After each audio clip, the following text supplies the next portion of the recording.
সংযুক্ত আরব আমিরাতে সুনামের সাথে কাজ করছেন বহু প্রবাসী বাংলাদেশি। দেশটিতে ব্যবসা বাণিজ্যে নিজেদের শক্ত অবস্থান তৈরি করেছেন অনেকে। একক ও যৌথ উদ্যোগে বাড়ছে বাংলাদেশি মালিকানাধীন প্রতিষ্ঠানের সংখ্যা। সম্প্রতি দুবাইয়ে চালু হলো বাংলাদেশি মালিকানাধীন প্রতিষ্ঠান রেইনবো দুবাই রেস্টুরেন্ট। সংযুক্ত আরব আমিরাত থেকে সহকর্মী মেহেদীর প্রতিবেদনে বিস্তারিত।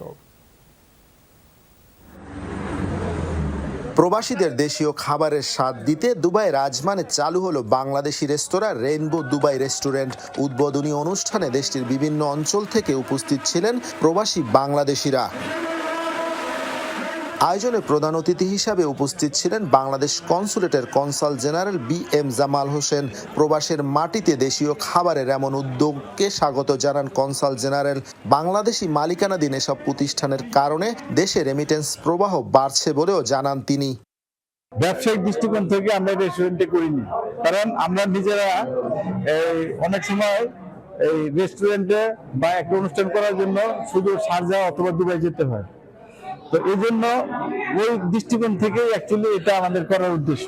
আমরা যারা সার্বভৌমত্ব ক্যারি করি বা পতাকা ক্যারি করি, তাদের ভিতরে জায়গাটা এমন থাকে যে আমার ভাই, আমার বোন, আমার পরিবারের ভাইরা, যে যাদেরকে আমরা বলি রেমিটেন্স যোদ্ধা, তারা বিশ্বের বিভিন্ন জায়গায় ছড়িয়ে আছে। আয়োজনে সভাপতিত্ব করেন রেস্তোরাঁর পরিচালক দেলোয়ার হোসেন, পরিচালনা করেন মনিরুজ্জামান মনির। বিশেষ অতিথি ছিলেন বাংলাদেশ কনসুলেটের কমার্শিয়াল কাউন্সিলর কামরুল হাসান, অভিনেতা সিদ্দিকুর রহমান সহ আরও অনেকে। আগামী 30 দিন প্রবাসীদের জন্য দেওয়া হবে 30% মূল্য ছাড়। অনুষ্ঠান আয়োজনে রেস্তোরাঁর দ্বিতীয় তলায় করা হয়েছে হলরুম।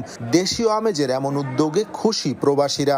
অনেক সময় তাদের ছেলে মেয়েদের বার্থডে, ম্যারেজ ডে এবং সামাজিক বিভিন্ন ধরনের অনুষ্ঠান এখানে আয়োজন করে তারা কিন্তু আজ মানে সুনির্দিষ্ট কোনো হলের ব্যবস্থা এতদিন ছিল না, যেটা আমরা এখানে আজকে থেকে আলহামদুলিল্লাহ সবাই এখানে আসলে বিভিন্ন ধরনের অনুষ্ঠান করতে পারবে। আমাদের রেস্টুরেন্টে বাংলাদেশি 25 জন লোক কাজ করে। বাংলাদেশিদের কর্মসংস্থান আরো বাড়বে। সম্পূর্ণ পরিচ্ছন্ন ও স্বাস্থ্যসম্মত উপায়ে রান্না করা দেশীয় খাবারের স্বাদ নিতে সকলকে রেস্তোরাঁয় আসার আহ্বান জানান উদ্যোক্তারা। বাহারি স্বাদের দেশীয় খাবারের পাশাপাশি থাকবে বিদেশি খাবারের আয়োজনও। মেহেদী, যমুনা নিউজ, সংযুক্ত আরব আমিরাত।